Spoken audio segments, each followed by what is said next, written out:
Now, I don't want to wound you in any way. That's not my goal here. But I want to ask you a question, and I realize that for some, there's a certain kind of trauma that might lie behind the question for you.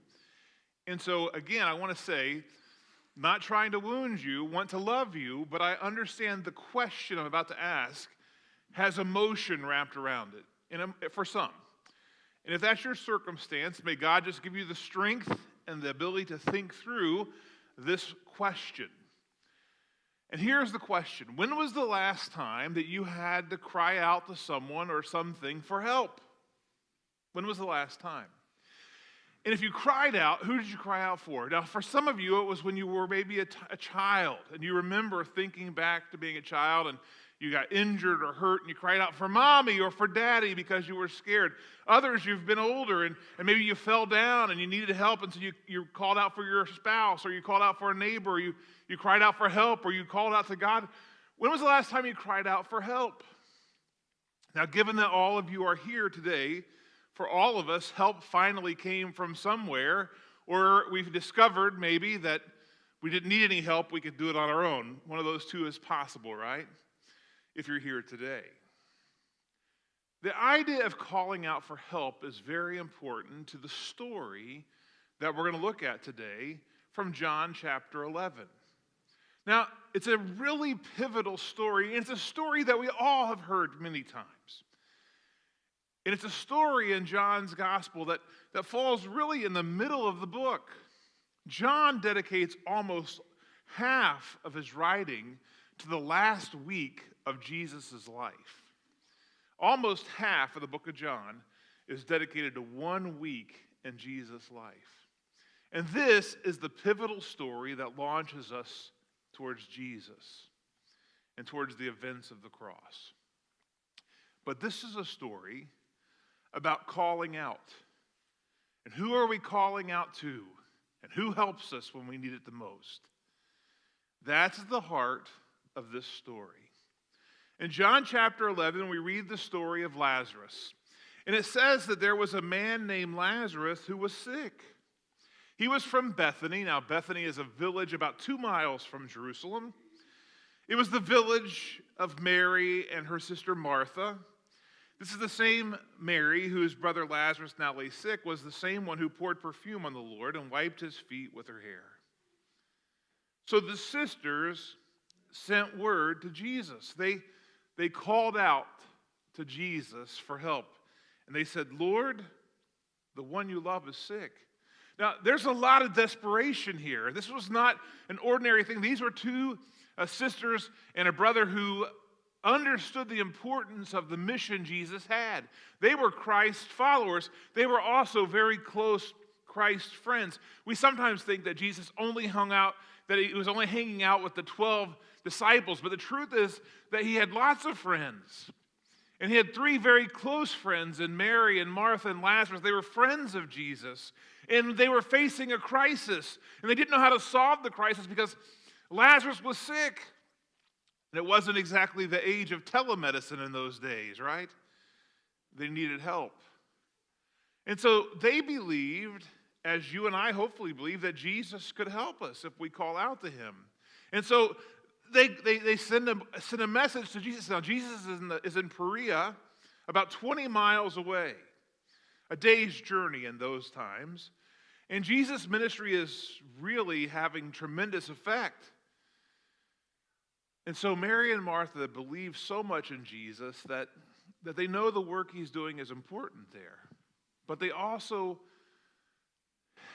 they don't have anywhere else to turn, do they? So they reach out to Jesus asking for help. Just like maybe you have called out to someone.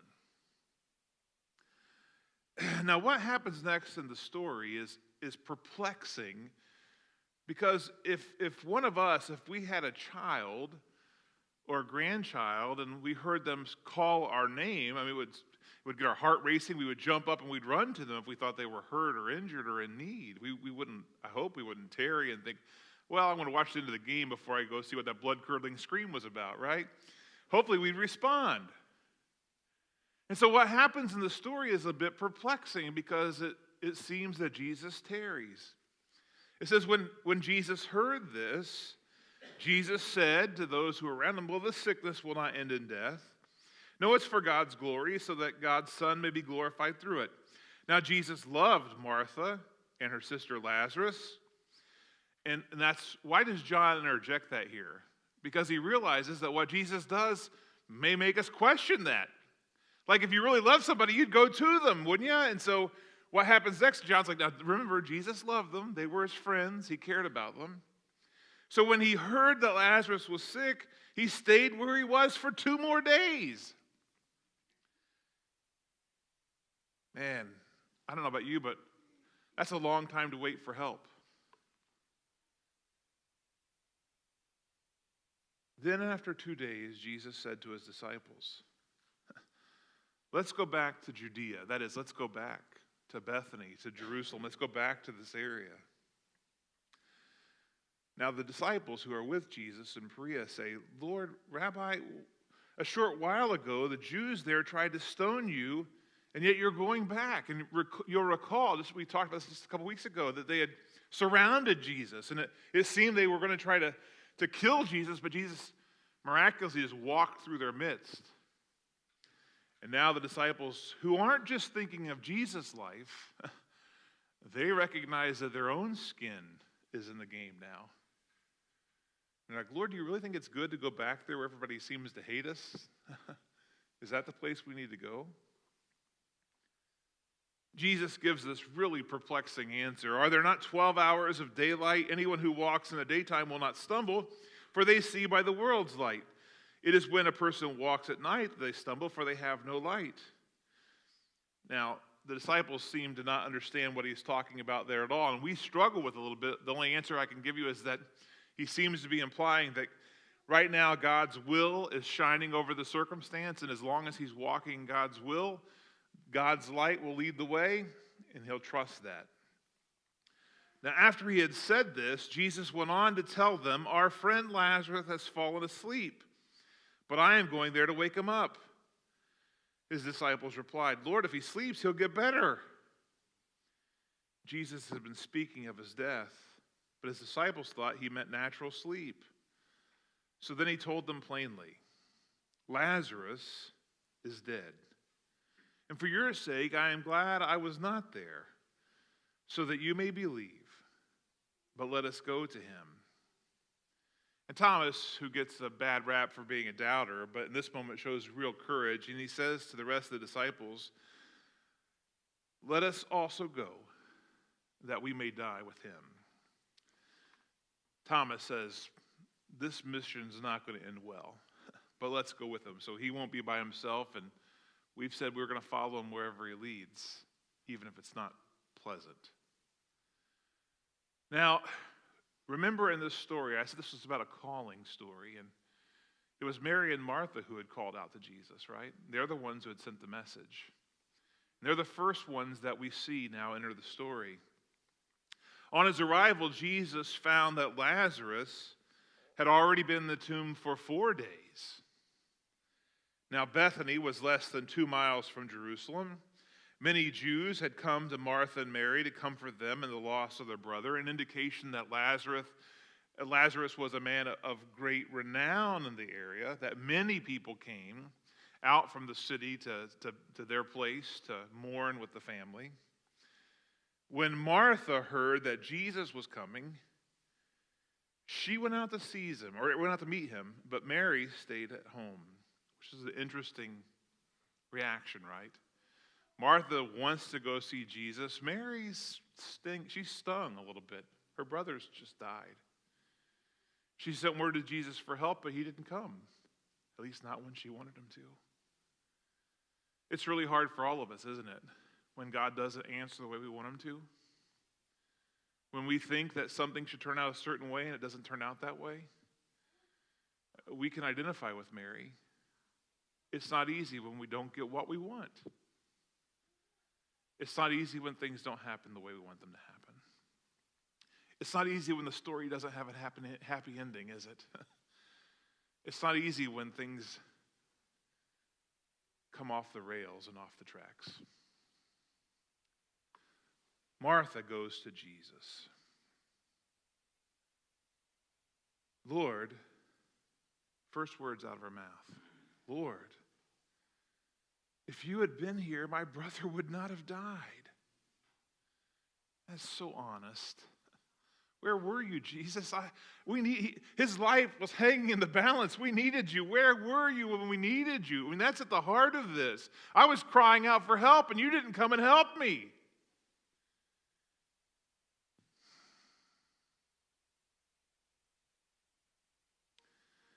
The faith of Martha shows up in the next word. If her humanity showed up in the first, her faith shows up in the second. But I know that even now, God will give you whatever you ask. Now, Martha had big faith because she believes that there's still an opportunity for God to do something incredible, even though it seems impossible. Jesus said to her, your brother will rise again. And Martha, who has come to fully understand who Jesus is and what his mission is, gives a marvelous confession of faith here. She says, I know he will rise again in the resurrection at the last day. And Jesus said to her, I am the resurrection and the life. The one who believes in me will live, even though they die. Whoever lives by believing in me will never die. Do you believe this? And boy, that's the question for us too. Do you believe that? Yes, Lord, she replied. I believe that you are the Messiah. You are the Son of God. You are the one who has come into the world. And after she had said this, she went back and she called her sister Mary aside. The teacher is here, she said, and he is asking for you. Now, this is a calling story. This is a story about being called. And Mary and Martha have called for Jesus, and he delayed in coming, but he does finally come, and he's there. And now it's Mary who's being called. And there's a part of Mary that's going to be tested now, right? Because, right, there's part of Mary that probably can say, well, I'll just wait 2 days, and then I'll come and see what happens. Jesus is calling her, and our human nature is to kind of push back, but not so with Mary. Even in her grief, she recognizes who is calling her. And this is Jesus calling. And friends, when Jesus calls your name, you had better listen and respond.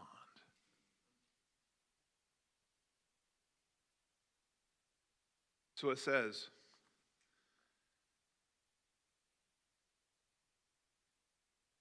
when Mary heard this, she got up quickly and she went to him. Now, Jesus had not yet entered the village, but was still at the place where Martha had met him. These events didn't happen in Lazarus' backyard. There was a place where he was buried further away from their home, probably in a town. Jesus is somewhere in between those places right now. Martha had met Jesus there, and now Mary goes to him. Now, when the Jews who had been with Mary in the house comforting her noticed how quickly she got up and went out, they followed her, supposing she was going to the tomb. She was going to walk to the graveyard to mourn there. When Mary reached the place where Jesus was and saw him, she fell at his feet and she said, Lord, if you had been here, my brother would not have died. Now, when Jesus saw her weeping, and the Jews who had come along with her also weeping, he was deeply moved in his spirit, and he was troubled. Where have you laid him, he asked. Come and see, Lord, they replied. And there it is, the shortest verse in the Bible. Jesus wept. Why did he weep? Jesus knew that Lazarus' death had a purpose. Remember, I've been saying in this whole series that God always prepares you for the things that are to come. That he doesn't just thrust us into something. He has a way of preparing us for the next thing.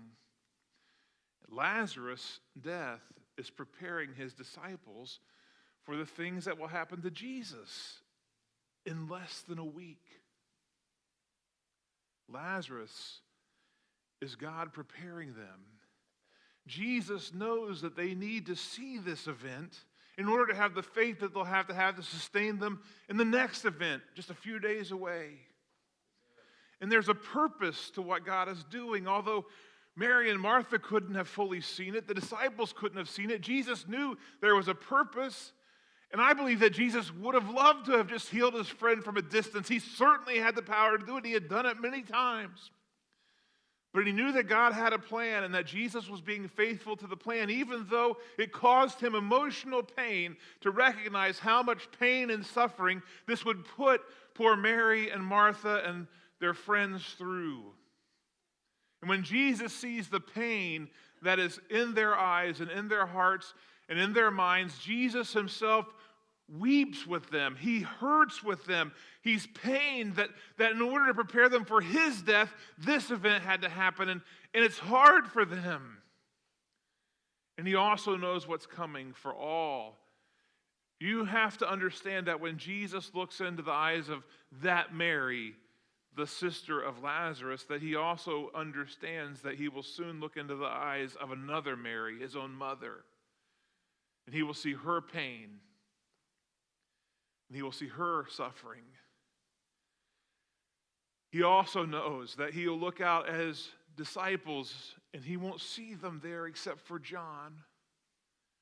And he'll see John's pain and John's suffering. He knows what's coming. Just like he knew what was happening with Lazarus.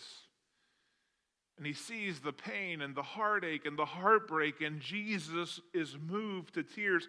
The Bible only records 3 accounts where Jesus cries, and this is one of them. Another is when he weeps over Jerusalem, seeing the destruction that's going to fall on the city in 70 AD.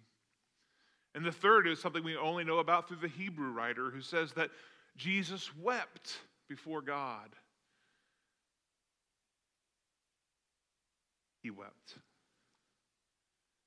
Now, the Jews who were there said, "See how he loved him."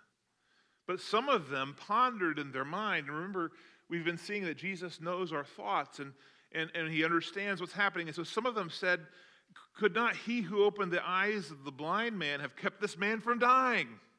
That's the question we all have, right? Jesus could have stopped this instantly. Why didn't he? And again, once more, Jesus was deeply moved. And he came to the tomb. And it was a cave with a stone laid across the entrance. And Jesus says, "Take away the stone."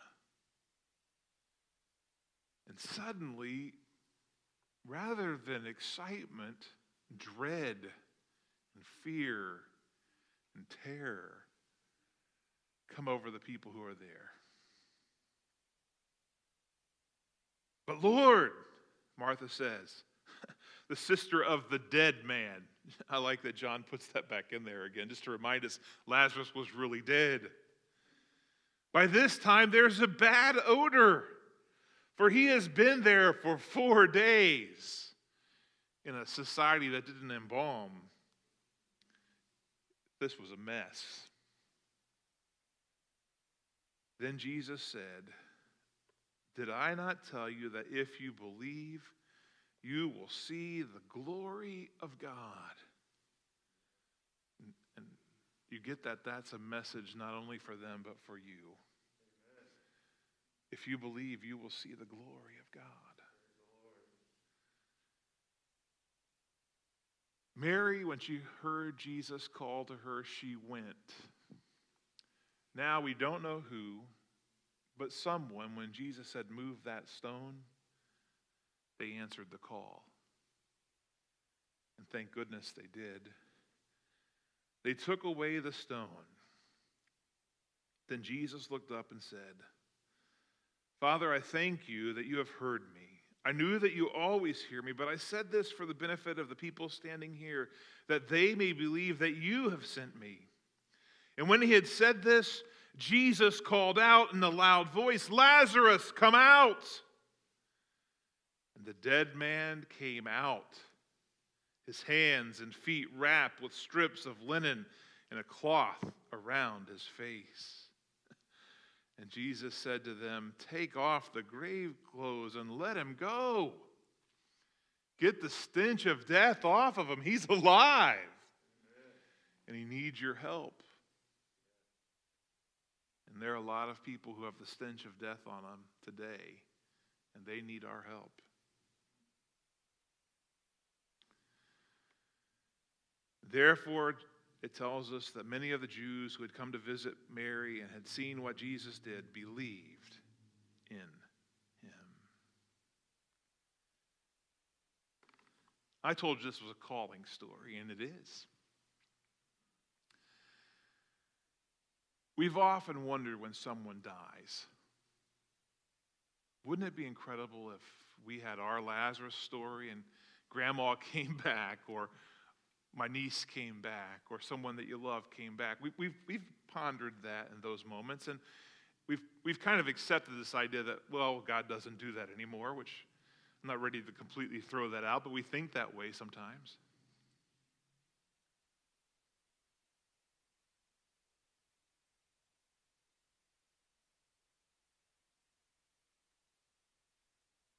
Jesus still calls out. He still calls out to the dead. You see, apart from Christ, we are all spiritually dead. There is no one righteous, not even one. For all have sinned and fallen short of the glory of God. I want you to understand something. Jesus has called out to the dead. He calls out to you. And he calls out to me. This is a call story, and he calls out to every single one of us by name. And he calls us from death to life. He calls us when he says, "Follow me." He calls us when he says, "Believe in me." He calls to us. He calls to you.